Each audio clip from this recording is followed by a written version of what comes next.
welcome back to Sioux News TV and SiouxNews.ca for the December 16th edition of Political Points, our final show of 2010. And the Christmas season is upon us, and this year is just about done. And my guest for the last show of the season is Councillor Paul Christian of Ward 1. Hi, Paul. Welcome to the show. Thanks for having me, Andy.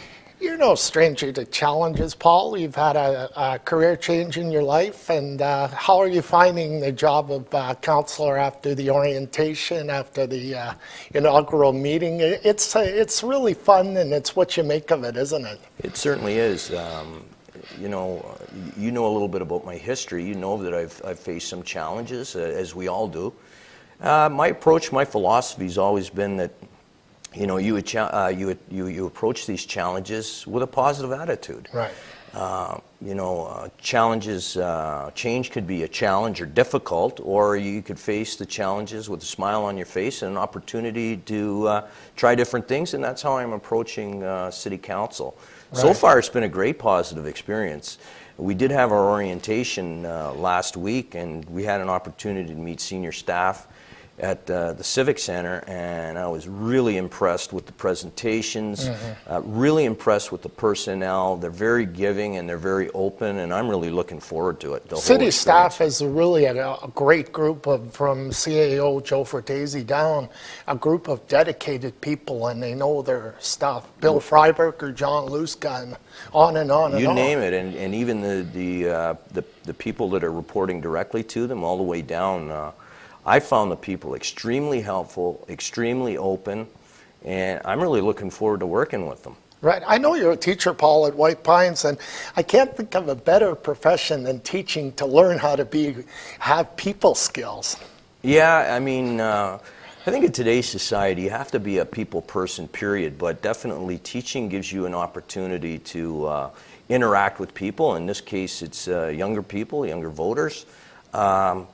You're right. It's a great opportunity to hone those skills, and you certainly will put it to use when you when you're a city councillor, right. And you're dealing with different departments and constituents. So absolutely, and I think I'm a people person. So I think honing my skills is the best way to put it. I think I've always had somewhat of an ability to relate to people, but certainly teaching gives you the opportunity to hone those skills. And you're also gives you you've had a lot of practice in being organized and time management to, organize your council business versus your teaching. Absolutely, absolutely. I think one of the good things about entering politics at this stage in my life is that I've developed those life skills, and you need those time management skills just to raise a family, as you know. For sure. And so, you just take it a step further, and you're absolutely right. Your two daughters keep you very busy. Very much so, and a wife. So yeah, it's time consuming, but like if you stay organized, if you use good time management skills, you can do it. My office in my basement right now is all set to go, and it's fully equipped, and we're making good use out of it already. Great. Do you have any good stories of how people are feeling in Ward 1? How did you find the electorate? What were they telling you? Well, overall, I would say in Ward 1, people are relatively content. I mean, there's, at last count, there's upwards of 7,000 people in Ward 1. We have their big ward. Yes, big ward. And I mean, there's varying opinions about how things are, but I think generally speaking, people are pretty positive. I didn't go into the election thinking that I was going to tell them that I'm going to change a lot of things. My big focus was ensuring that the good things that were happening in the Sioux continue, and that's the approach I took, and obviously it worked for me.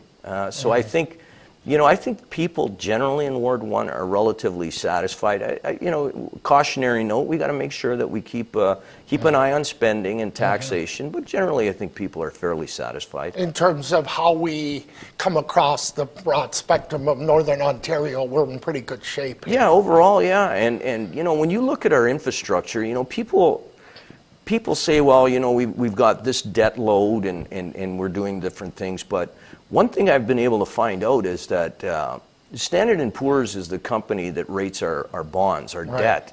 And we do have a good rating. And it's not, what I found out is it's not just about how much debt we carry, but Standard & Poor's also looks at our infrastructure. So in other words, this is what we're carrying for debt, but how much more money are you going to have to spend in the near future when they Right. consider our The roads and so on, yeah. and generally speaking, our infrastructure is in pretty good shape. Yes, we need road maintenance. We live in Northern Ontario, but when you look at all the other things that we have in the Soo, we're in relatively good shape. So the debt load we're carrying right now isn't too bad at all. Relative speaking. Yeah. As a counselor, what conditions would you like to see changed that, again, counselors don't create the jobs, they create the conditions for the community to thrive? Any particular area that you'd like to see changed in the next 4 years? You know, I don't feel, I think what we need to do, and I say this again, I don't know that there's major things we have to change. Right. I think we need to continue working hard to, create that environment, as you say, for people to make the change. Right. I have a philosophy. Maybe create the environment to embrace change. Yes, well, yes, and if people or sectors or areas aren't embracing change, then perhaps that's an area that we need to focus on, because change is inevitable, and you're absolutely right. You got to embrace it. One of the philosophies I have as a manager is that I always tell people that I'm working with or who work for me is that all I want to do is create an environment for you to succeed. And I take that same philosophy in politics. Right. As a counselor, all I want to do is create an environment for the city to succeed. Whether it's encouraging and supporting small business, whether it's encouraging and supporting our healthcare system, we're there to ensure that we're not in the way that let the engines of the city do what they need to do. Alleviate the red tape. If there's red tape, which right now at this stage in my young career, I'm not aware of specific things, but clearly if I see anything, I would certainly be a proponent to have those barriers eliminated. Great. Thanks, Paul, getting the red light, and I'm looking forward to the next 4 years. I like the shape of this council.